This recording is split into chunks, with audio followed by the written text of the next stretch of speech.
क्या आपका स्कोर अटका हुआ है और आप इस साल बैंक में पीओ या क्लर्क के एग्जाम्स को क्लियर करना चाहते हो, लेकिन अगर आप टेस्ट सीरीज के मॉक्स को सॉल्व कर रहे हो तो फेल होने की गारंटी मेरी तरफ से है।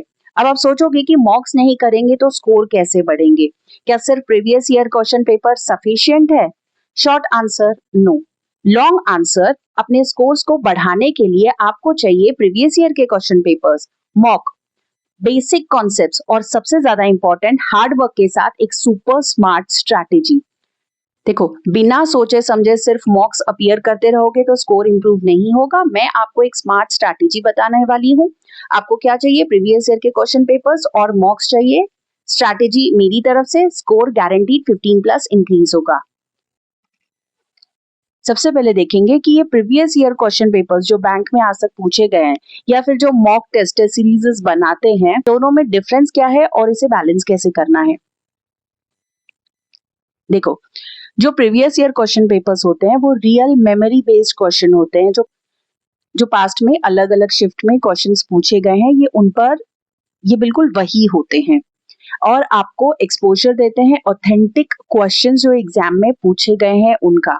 इससे क्या होता है कि आप एग्जाम के स्टाइल को समझ पाते हो, आपसे क्या एक्सपेक्टेड है आप उसे समझ पाओगे। लेकिन मॉक टेस्ट क्या होता है? मॉक टेस्ट अभी जो मोस्ट रीसेंट क्वेश्चन गया होता है ना, उसी के पैटर्न पे फ्रेशली जनरेटेड क्वेश्चन पेपर्स होते हैं।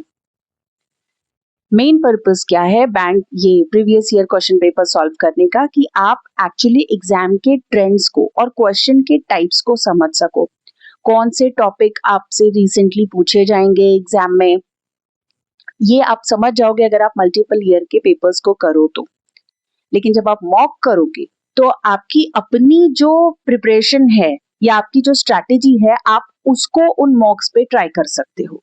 क्योंकि आप एक क्वेश्चन पेपर सॉल्व करोगे प्रीवियस ईयर वाला, आपने कोई तो स्ट्रैटेजी होगी ना, वो स्ट्रैटेजी एक ही क्वेश्चन पेपर पे तो नहीं सॉल्व कर सकते। उसके लिए आपको प्रॉपर मॉक्स चाहिए ताकि आप अपनी स्ट्रैटेजी को चेक कर सको, इसलिए आपको मॉक्स यूज करने हैं। अब difficulty level, obviously previous year question paper exactly जो पास्ट में पूछे गए हैं वही क्वेश्चन है, और आपको क्या होगा, उन्हें सॉल्व करने से आप शिफ्ट देख पाओगे कि इस तरह से इस तरह शिफ्ट हुआ, ये क्वेश्चंस इस तरह मॉडिफाई हुए, वो वाले क्वेश्चंस जाकर इस कोई भी पर्टिकुलर सेक्शन कैसे मॉडिफाई हुआ आप इसे समझ सकते हो। आपको हिस्ट्री समझ में आ जाएगी और आप एग्जाम के ट्रेंड्स के साथ अपने आप को अडेप्ट करना सीख जाओगे अगर आप प्रीवियस ईयर क्वेश्चन पेपर्स करते हो, वो भी मल्टीपल ईयर्स के। तो मॉक्स में क्या होता है? मॉक्स ओरिजिनल क्वेश्चन पेपर से करीब 10 से 20% डिफिकल्ट सेट किए जाते हैं ताकि आप स्ट्रेस को हैंडल करना सीख जाओ। और एक इम्पॉर्टेंट बात यह है कि अलग अलग टेस्ट सीरीज के मॉक्स भी अलग अलग डिफिकल्टी लेवल के होते हैं। अब बेस्ट क्या है कि अगर आप प्रीवियस ईयर क्वेश्चन पेपर्स को देखोगे ना, तो आपको एक ग्रिप मिल जाएगी कॉन्सेप्ट पे, डिफिकल्टी लेवल, और आप अंदाजा लगा लोगे कि 1 घंटे के अंदर आप 65 या 75 तक स्कोर कर पा रहे हो या नहीं, इसका आप ऑनेस्ट वाला अंदाजा लगा सकोगे। अब आपको समझ में आ गया कि मॉक्स की क्या जरूरत है और प्रीवियस ईयर क्वेश्चन पेपर का क्या स्टैंड है आपके प्रिपरेशन में। अब क्या करेंगे कि कॉमन मिस्टेक्स और उन्हें कैसे अवॉइड करना है वो देखिए। सबसे बड़ी गलती जो होती है कि वो ये है कि सिर्फ प्रीलिम्स के लिए आप तैयारी करते रहते हैं और मेंस को इग्नोर कर देते हैं। ऐसा नहीं है, आपको बहुत कम टाइम मिलने वाला है प्रीलिम और मेंस के बीच में। अभी तो खैर बहुत ही कम टाइम बचा है, अदरवाइज मैं कहती कि आप हर 15 दिन में एक मेन का पेपर जरूर अपीयर करो। अभी भी 15 दिन में एटलीस्ट एक मेन का पेपर तो आपको अपीयर करने की जरूरत है, और वो इसके लिए जरूरत है कि आपको पता चल जाएगा प्रीलिम किस लेवल का पूछते हैं और मेन किस लेवल का पूछते हैं। आपको डिफरेंस का अंदाजा पहले से ही रहेगा कि आपको और कितनी प्रिपरेशन करनी है। एट द सेम टाइम कई बार क्या होता है कि जब आप मेन के एक क्वेश्चन पेपर अपीयर करोगे तो कुछ ऐसे क्वेश्चन होंगे आपको नहीं आएंगे, आप वो सीखने के चक्कर में आपने प्रीलिम की कुछ ज्यादा ही अच्छी तैयारी कर ली होगी और 3-4 मार्क्स तो आप एकदम आराम से ऐसे कमा सकते हो। दूसरी गलती जो आप करोगे वो ये है कि सारे के प्रीवियस ईयर क्वेश्चन पेपर्स एक साथ सॉल्व कर दो। नहीं नहीं नहीं, कुछ तो आप प्रिपेयर करके रखो लास्ट मोमेंट में, जैसे लास्ट वीक में 1-2 तो रखो कि आप उसे एग्जाम लाइक कंडीशन में उसे सॉल्व करो और पता कर सको कि आप स्कोर कर पाओगे कि नहीं, आपका जो टारगेट है। थर्ड गलती ये कि आप प्रैक्टिस कर रहे हो बिना टारगेट के। नहीं, हर बार जब आप एक प्रीवियस ईयर क्वेश्चन पेपर उठाओ तो आपके पास टारगेट होना चाहिए। मान लो आपको लास्ट टाइम 40 मिला था, तो इस बार आपका टारगेट 45 तो होना ही चाहिए, कुछ भी करके। जहां नहीं हो रहा है उसके लिए सेपरेट मॉक्स उठाओ और प्रैक्टिस करो वो स्कोर लाने के लिए। टारगेट जरूरी है, तभी तो उसे अचीव करोगे। और एक गलती जो बच्चों से होती है कि वो आंसर्स के ना बस तरीके को याद कर लेते हैं, लॉजिक समझने की कोशिश नहीं करते। फॉर एग्जाम्पल, आप कोई पजल कर रहे हो या डीआई में कोई नंबर्स आपको स्लाइटली डिफरेंट दिखे, तो क्या करते हैं ना, बस तरीके को याद कर लेते हैं। हाँ, ये वाला पैटर्न है, ये वाला स्टेप लगाना है। नहीं, आपको अप्रोच क्या हुआ, लॉजिक क्या हुआ, वो जानने की जरूरत है। और बाय द वे, अगर आप लॉजिक यूज करके सॉल्व करना स्टार्ट करोगे तो आप थोड़ा डिफिकल्ट लेवल का भी या किसी भी लेवल का आप पजल या रीजनिंग के क्वेश्चंस भी सॉल्व कर सकोगे। एट द सेम टाइम ये सिर्फ एग्जाम के लिए नहीं, लाइफ में किसी भी डिफिकल्टी के लिए आपको ये लॉजिक, ये प्रिपरेशन काम आने वाली है।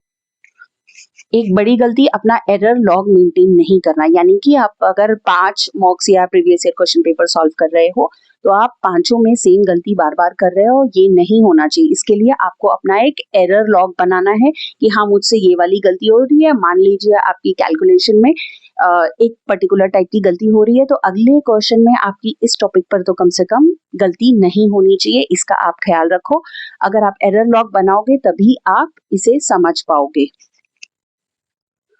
एक जो सबसे बड़ी गलती वो ये है कि आपने अपना स्किप लिस्ट बनाया ही नहीं है।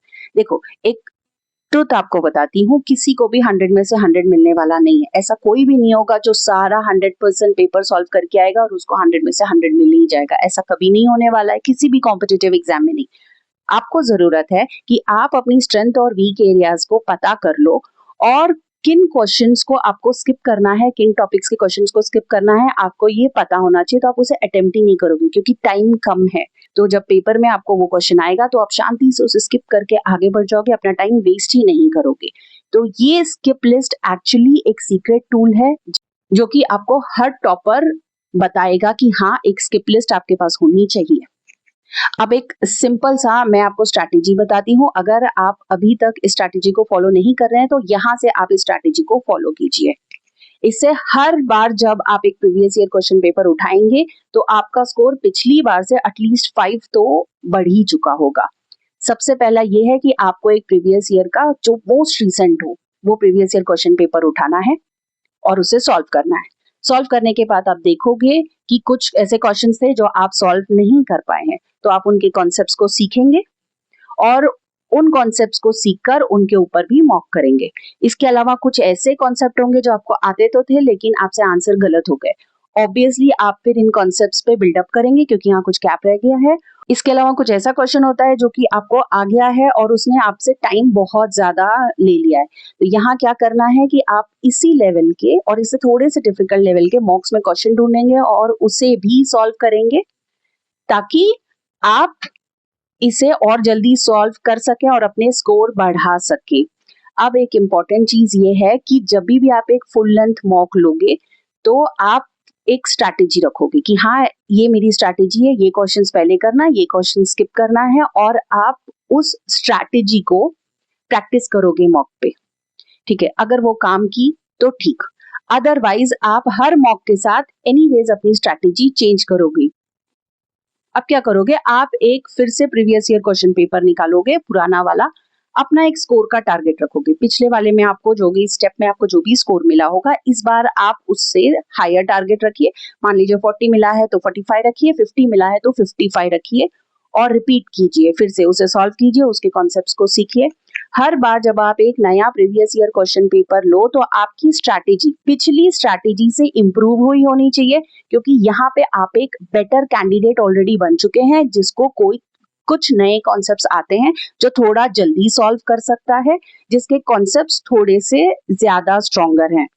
ठीक है, नेक्स्ट वीडियो में एक प्रीवियस ईयर क्वेश्चन पेपर लेकर उसका सेक्शनल इंग्लिश को सॉल्व करेंगे और उसमें इन डेप्थ एनालिसिस भी करेंगे। मिस नहीं करना चाहते हो तो अभी चैनल को सब्सक्राइब कर लो। चलो देन, कीप प्रैक्टिसिंग।